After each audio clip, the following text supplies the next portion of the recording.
It begins with a quiet shift. The sun shines down on the ocean. Warmth that doesn't belong. The ocean. Vast. Deep. And now, holding a fever. There's this one place, this tiny patch in the Western Pacific, about as big as Australia. Right now, there's nothing remarkable about it. No crashing waves, no howling winds, no churning mists. But beneath the surface, something is different.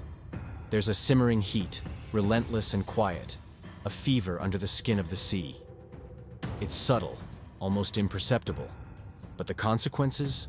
They're anything but. Degrees. Just a fraction, a whisper of a change, a decimal point. Yet that fraction, it holds the breath of the atmosphere, the invisible essence of weather, the moisture sucked up, held, transformed into vapor and rising. This small part of the ocean is giving up its heat. How much? Well, that depends on how many degrees warmer it is. 28 degrees, maybe 29. It's barely noticeable to us. In fact, it's within the margin of error of daily fluctuations. But for the atmosphere, for the currents and cells that feed off this energy, it's a world of difference.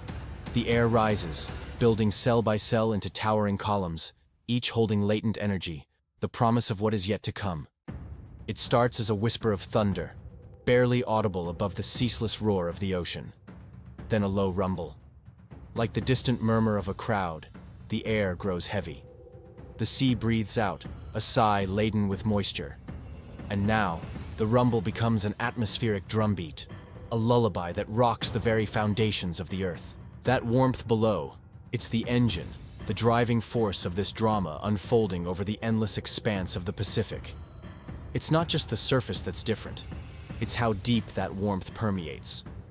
Imagine a vast reservoir, usually brimming with cold water.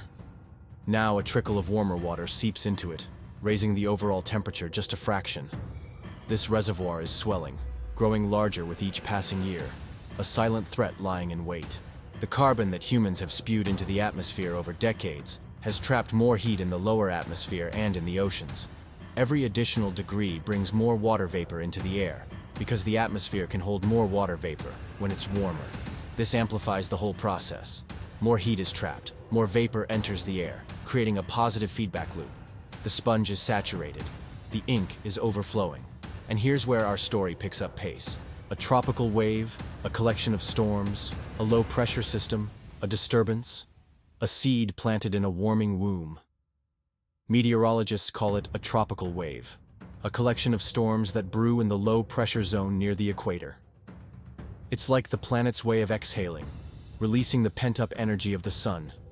But this time, the exhale is different. The tropical wave is about to become Alvin, a name that will be synonymous with the fury of the elements.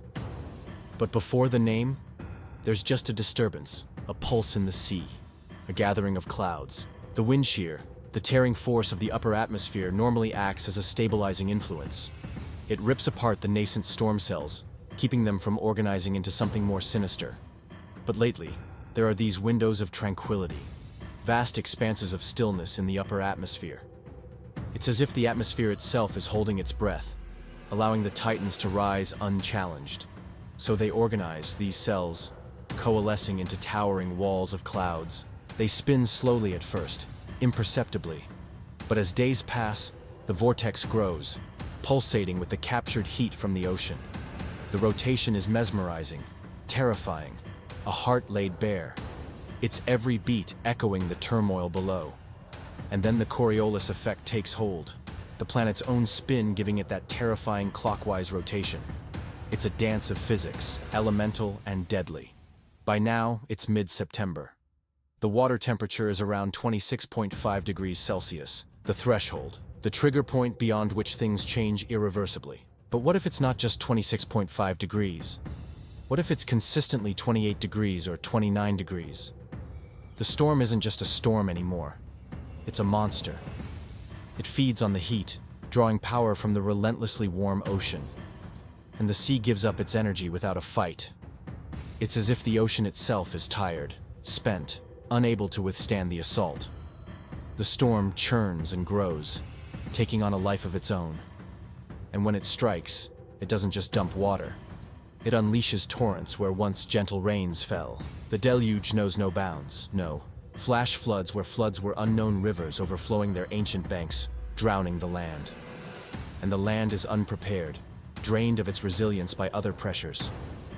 This is the legacy of our age, the accelerated cycle of storms and floods, droughts and wildfires, typhoons and hurricanes. It's a vicious cycle, a downward spiral driven by human actions. We lived as if the sky was an endless sink, swallowing our waste without complaint, as if the oceans were infinite sponges, soaking up our excesses without limit. But the sponge is saturated. The sink is overflowing.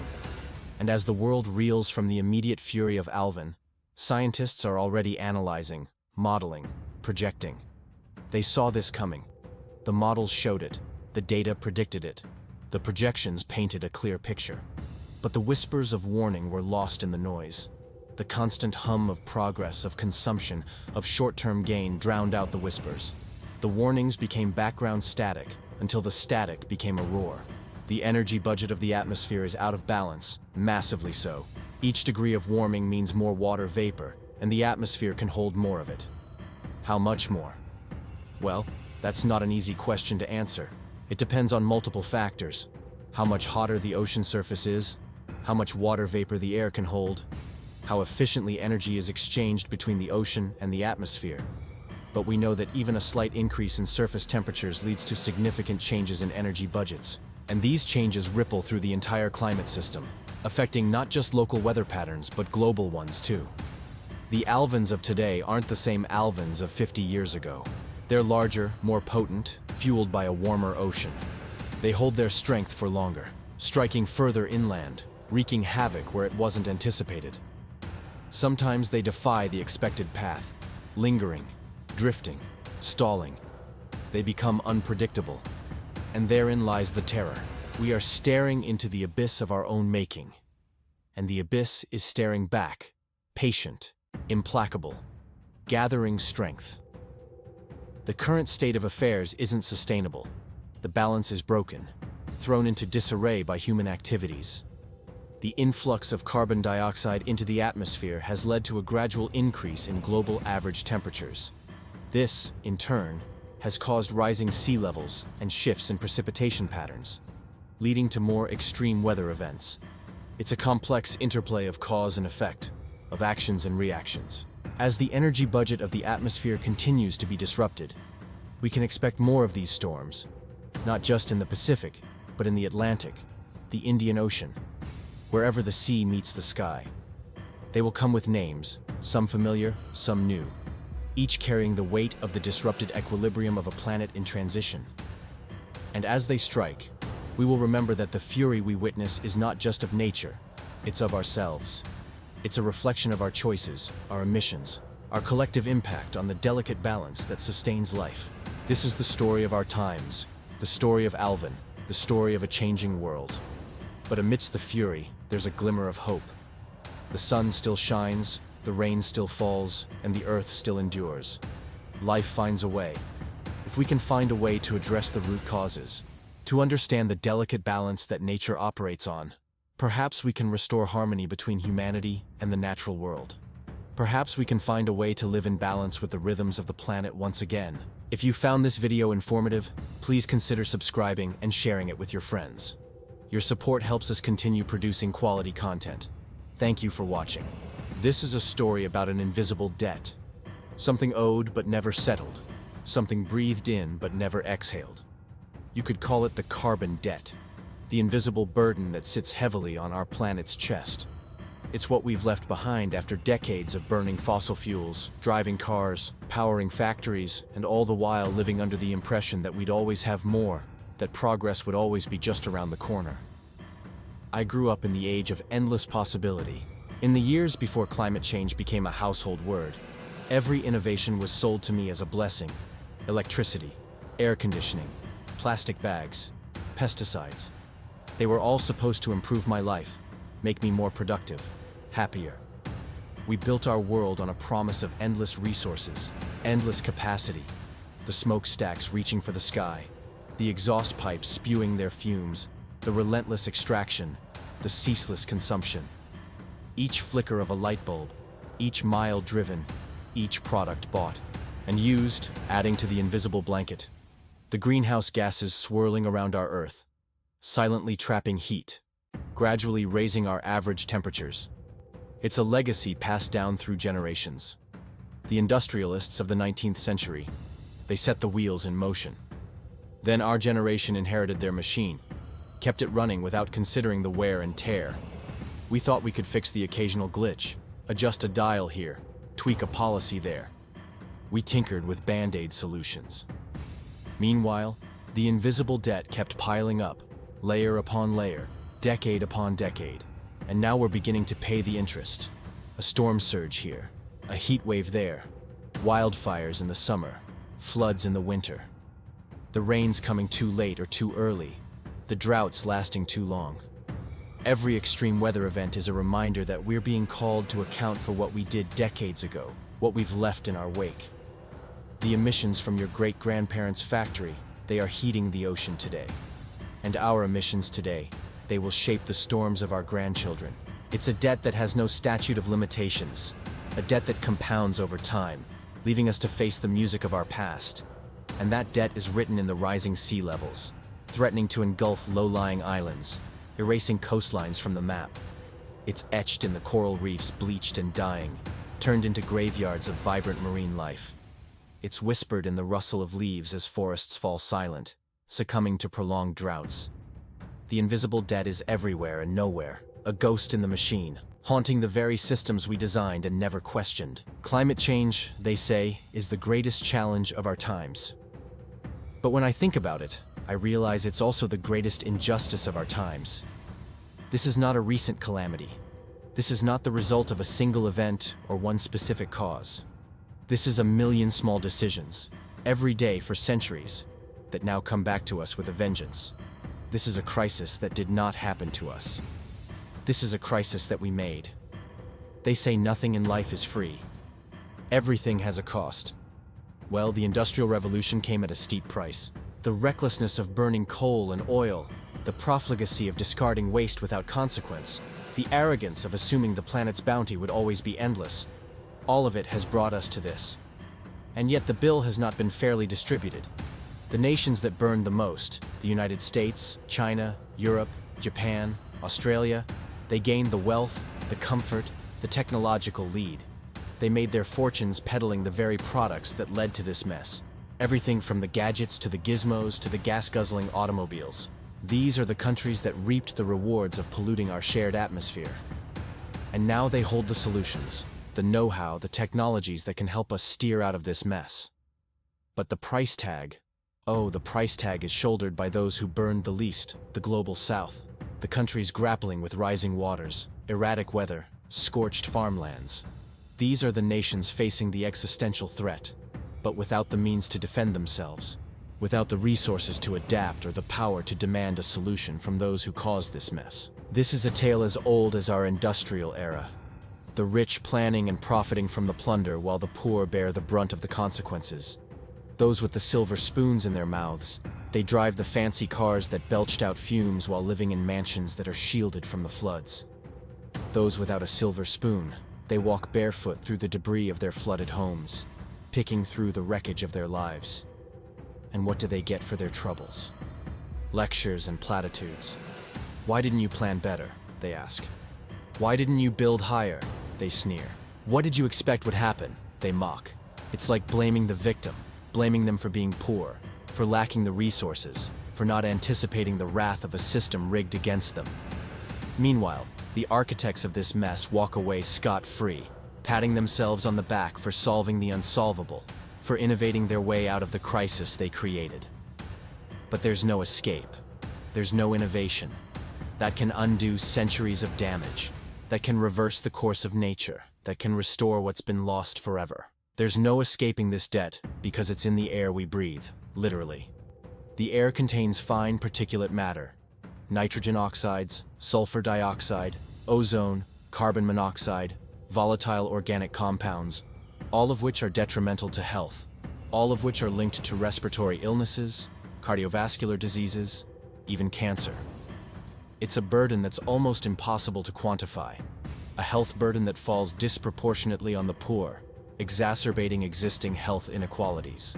For instance, in cities like Delhi, Mumbai, Mexico City, the air pollution is so severe that it reduces life expectancy by almost 5 years. Imagine losing 5 years of your life simply because you were born in a particular city. That's the cost of breathing in the invisible debt. And where does that leave us? It leaves us gasping, literally and metaphorically. The tragedy is that we don't often see this debt as ours to pay. We treat it as someone else's problem, a problem that will go away if we ignore it long enough. But it won't go away. It will accumulate until it explodes in our faces. And when it does, the damage will be catastrophic. When the world's temperature rises, the seas rise too, swallowing coastlines, inundating homes, displacing communities. When the monsoons fail, crops wither and die. When the rains come too early, they bring floods, washing away the soil, the nutrients, the hopes of a good harvest. When the storms hit, they hit harder, causing immense loss of life, property, entire livelihoods. You might think of these as natural disasters, but they're not. They're the result of our actions or the lack of action. These are the echoes of our past misdeeds bouncing back at us, demanding to be acknowledged, demanding to be addressed. And if we don't address them, if we let the cycle of debt continue, the bill will grow.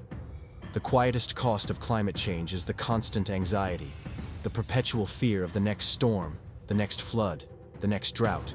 It's a debt that steals your peace of mind, that keeps you constantly on edge.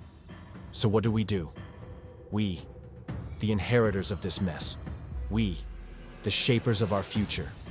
We, the ones who can still turn the tide. Do we pay up?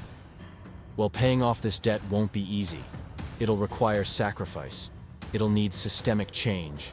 It'll demand a reimagining of our relationship with the planet. We must acknowledge that the pursuit of progress cannot come at the expense of our planet's well-being. Economic growth cannot come at the cost of social and environmental ruin. The luxury of endless consumption is over. We must transition to sustainable practices, embrace renewable energy, reevaluate our patterns of production and consumption. It's not just about signing on to international accords. It's about enacting real change. Investing in green energy, promoting energy efficiency, conserving water, protecting forests, embracing public transportation. All of these things should be at the core of our national agendas. And this is not just an environmental imperative. This is also a social and economic imperative. Why? Because we are at the sharp end of the destructive power of this debt. The houses built on shifting sands, the livelihoods dependent on a predictable monsoon, the small island states threatened by rising sea levels. All of this makes us particularly vulnerable.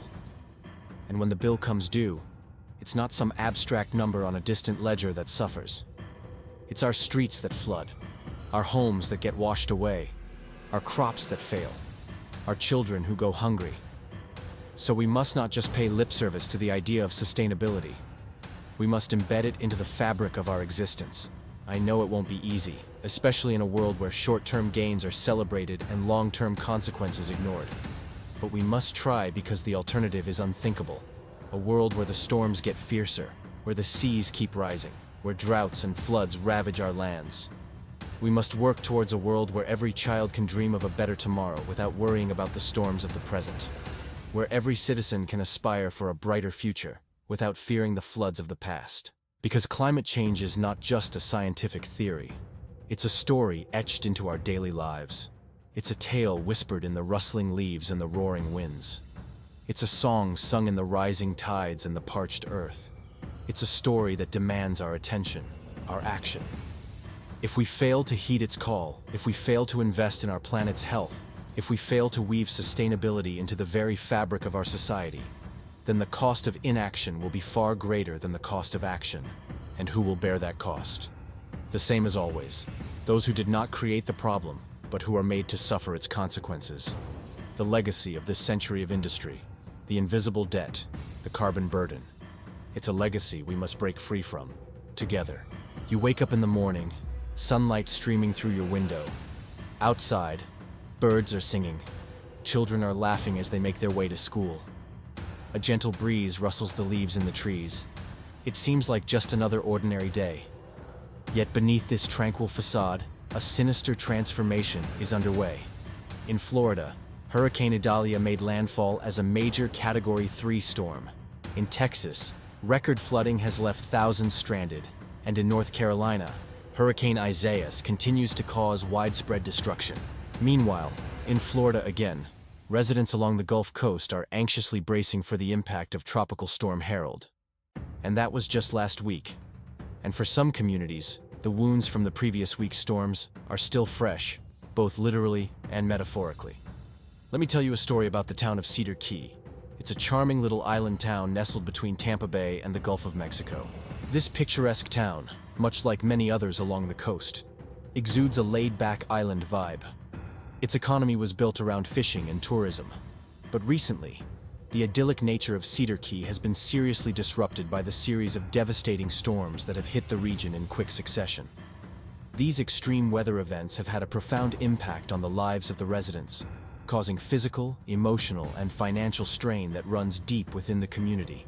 One of the most immediate and visible impacts of these storms is the physical damage they have inflicted on the town. Coastal areas often bear the brunt of a storm's force. Cedar Key is no exception. Homes were battered by high winds, heavy rainfall, and storm surges, leaving many residents with damaged properties and a sense of vulnerability. Roofs were torn away, walls crumbled, and entire structures were washed away.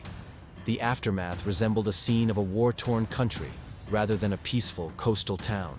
The debris-strewn streets served as a constant reminder of the storm's destructive power. It's a grim spectacle that evokes a sense of loss and the daunting task of rebuilding.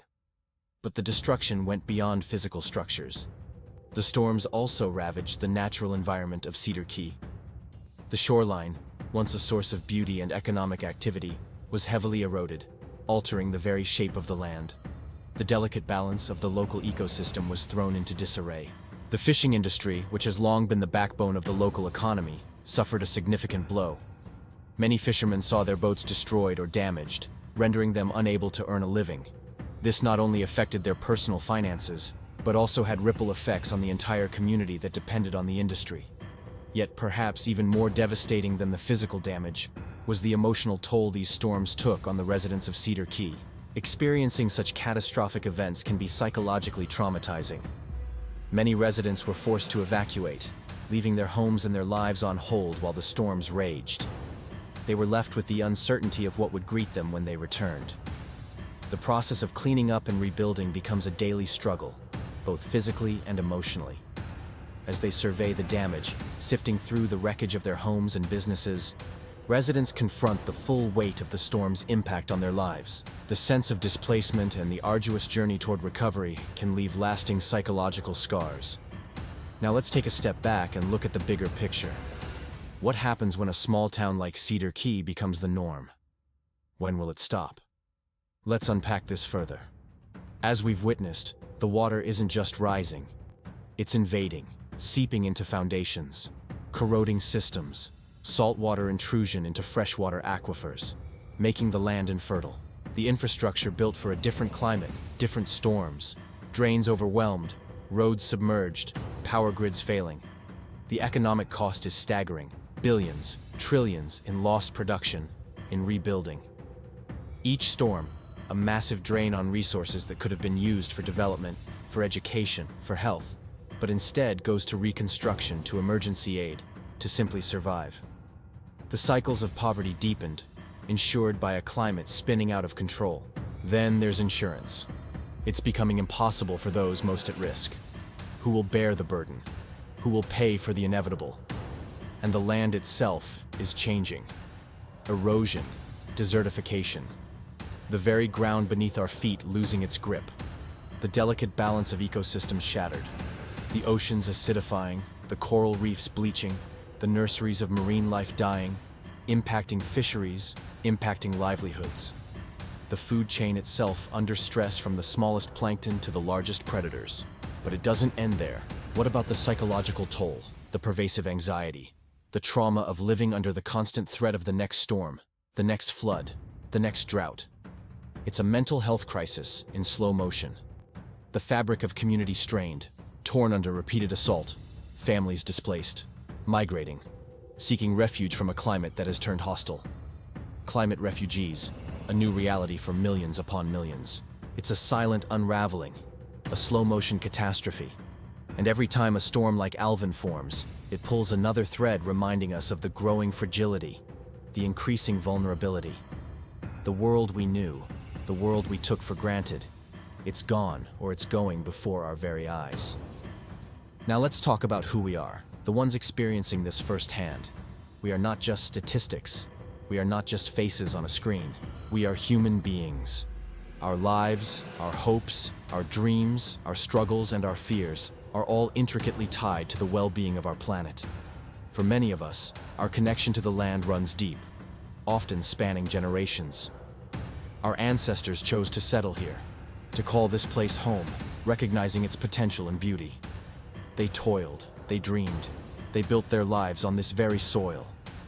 And now we find ourselves standing on the shoulders of those who came before us, inheriting both the blessings and the challenges of this land.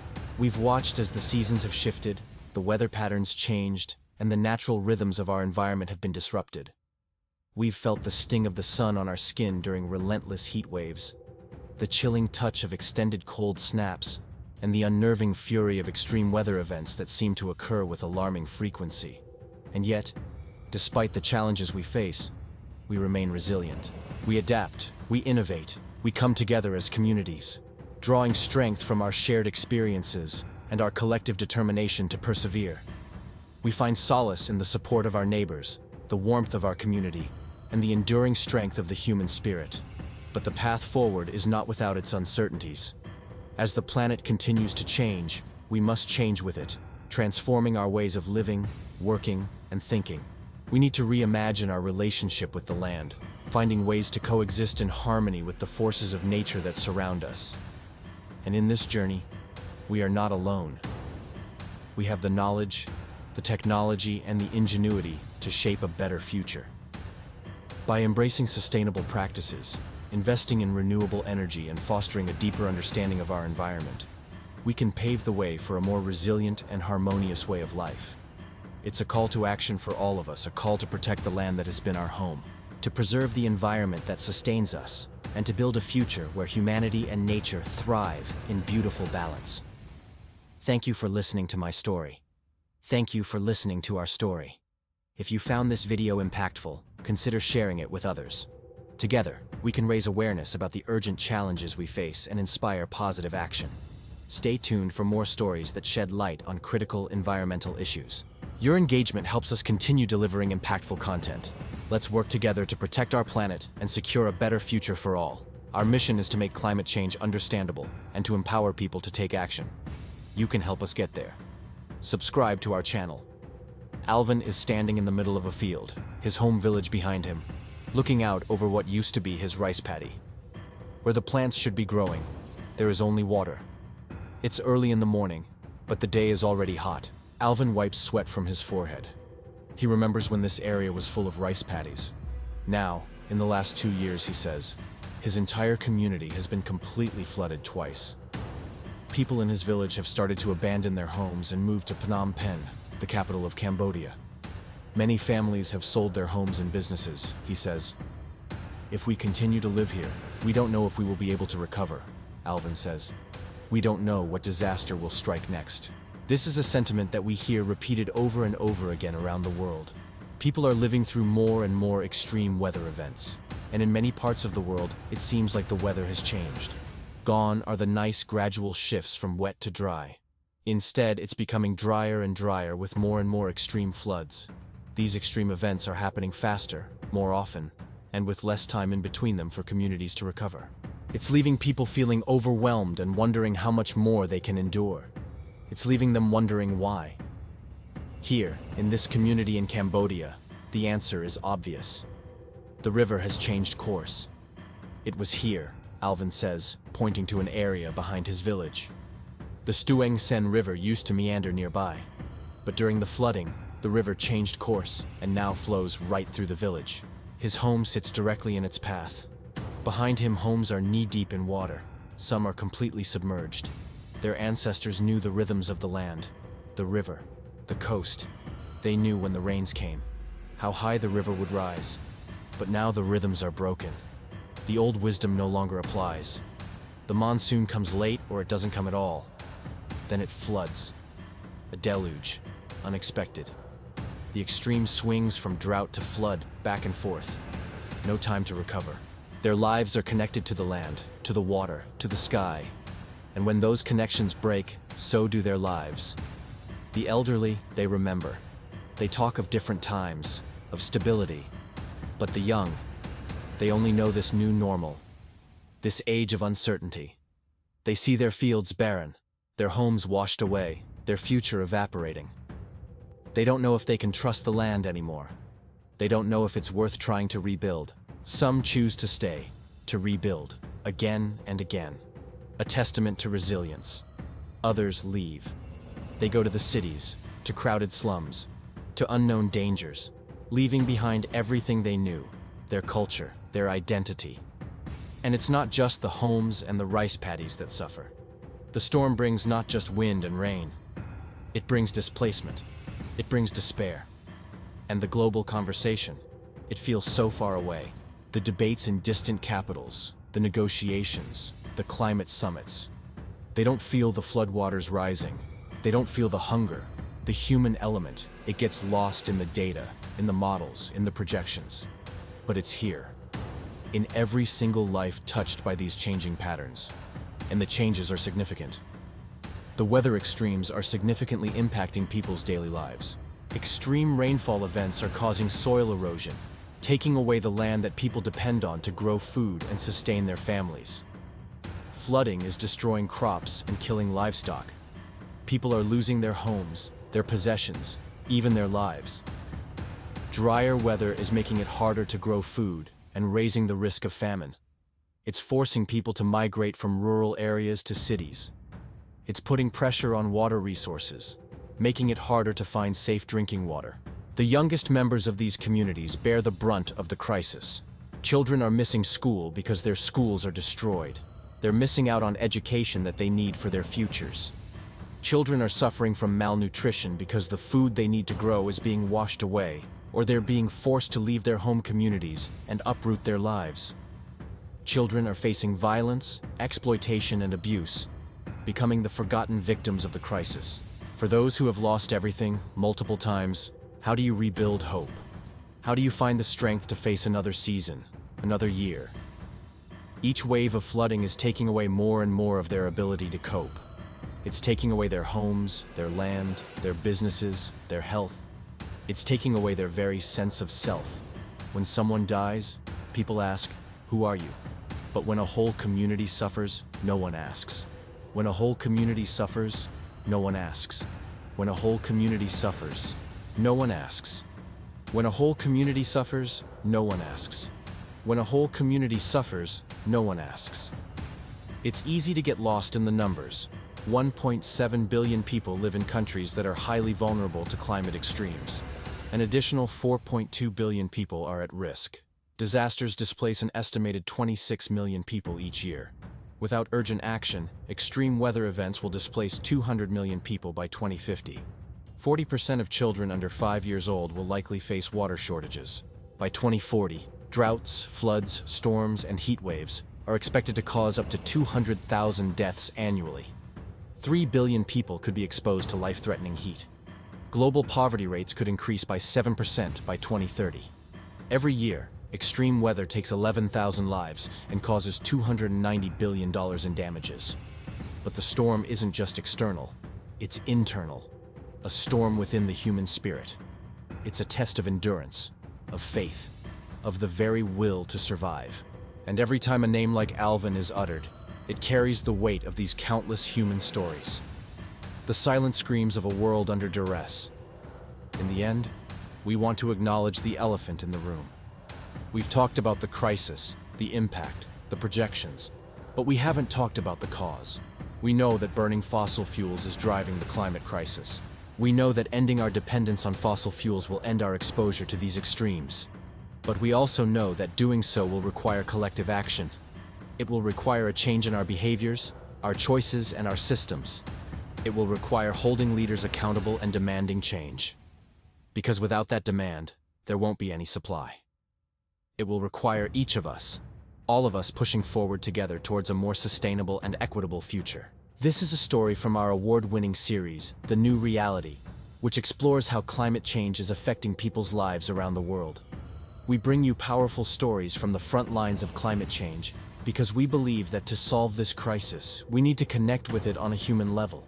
We need to understand how climate change is impacting real people in real places, because ultimately, it's our collective responsibility to address this issue and build a better future for everyone. This video was made possible by our supporters.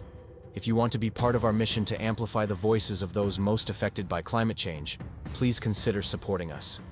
Your support helps us continue to produce impactful journalism that drives real change.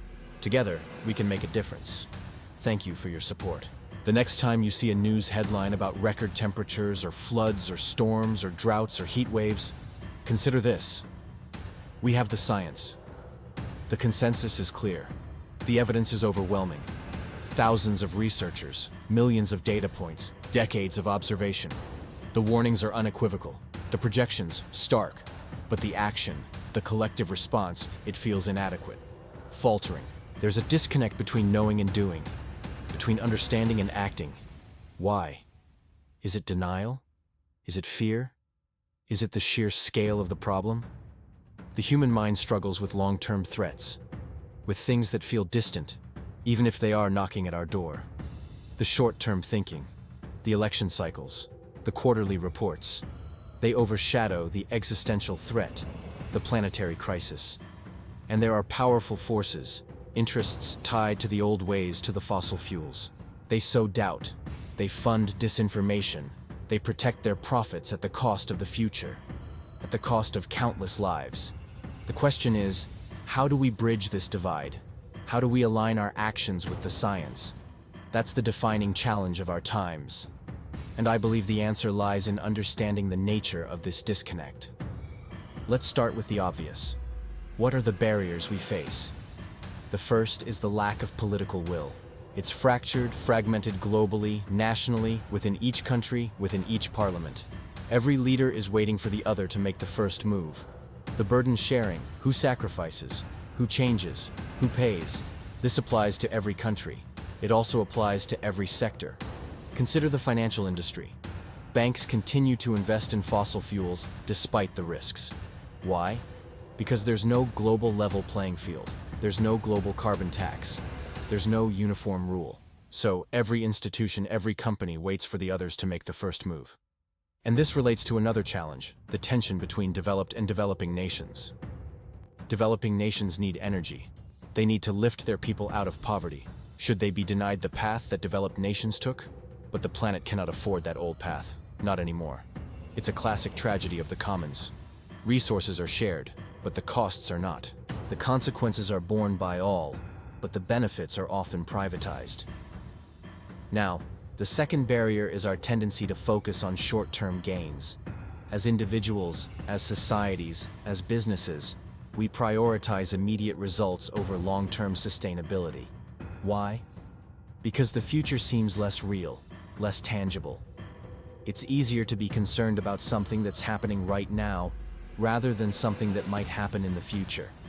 This relates to the third barrier, the lack of a compelling narrative. If the future feels less real, it's also harder to connect emotionally with the threat.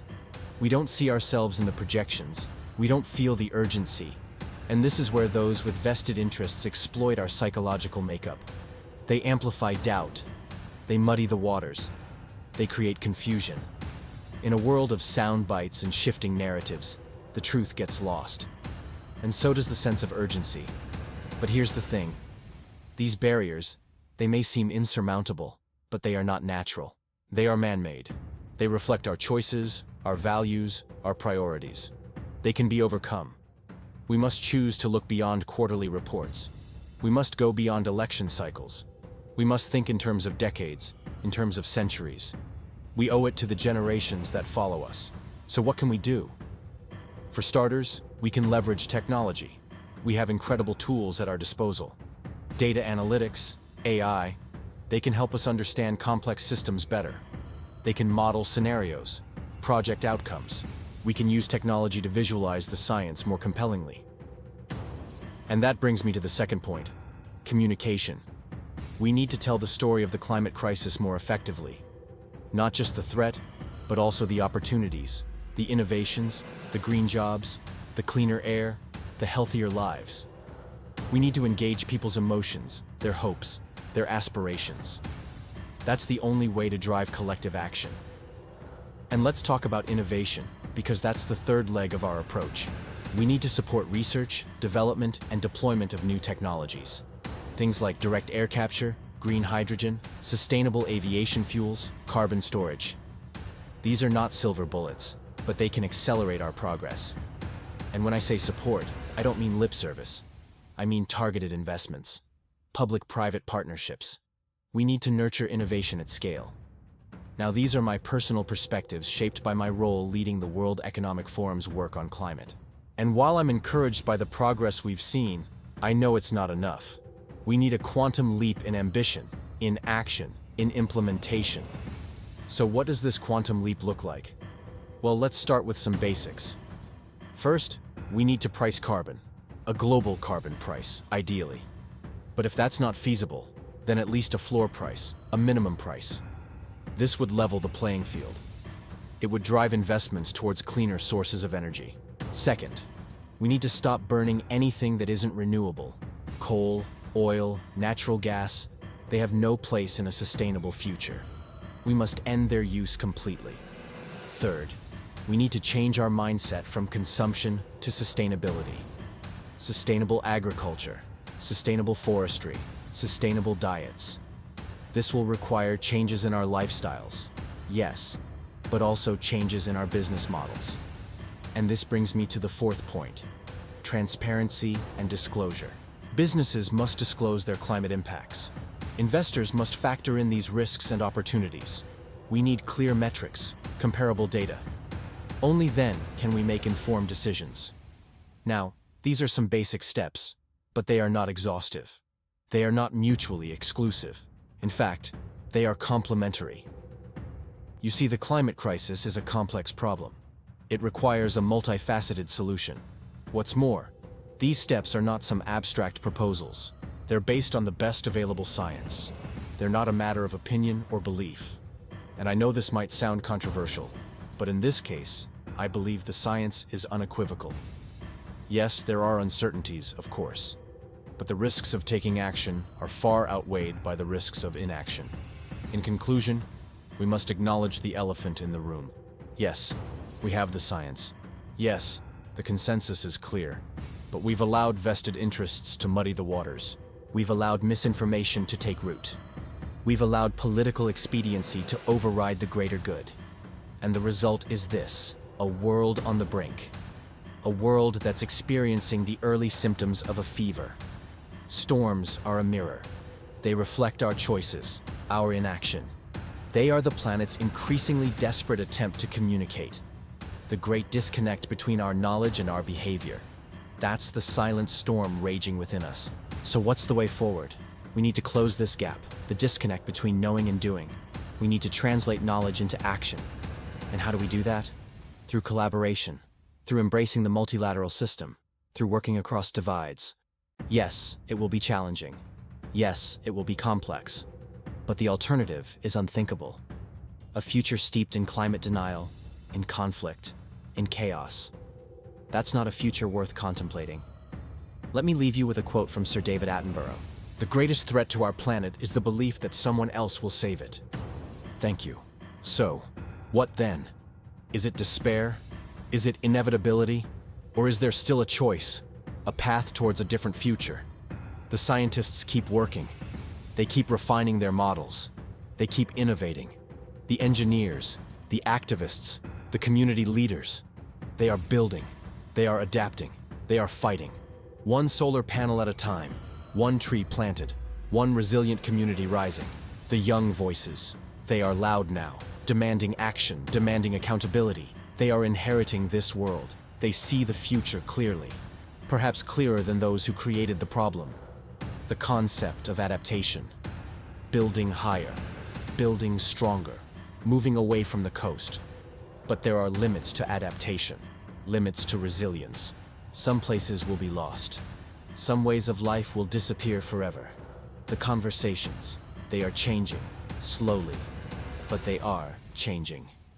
More people are connecting the dots, from the gas pump to the hurricane, from the plastic waste to the ocean's fever.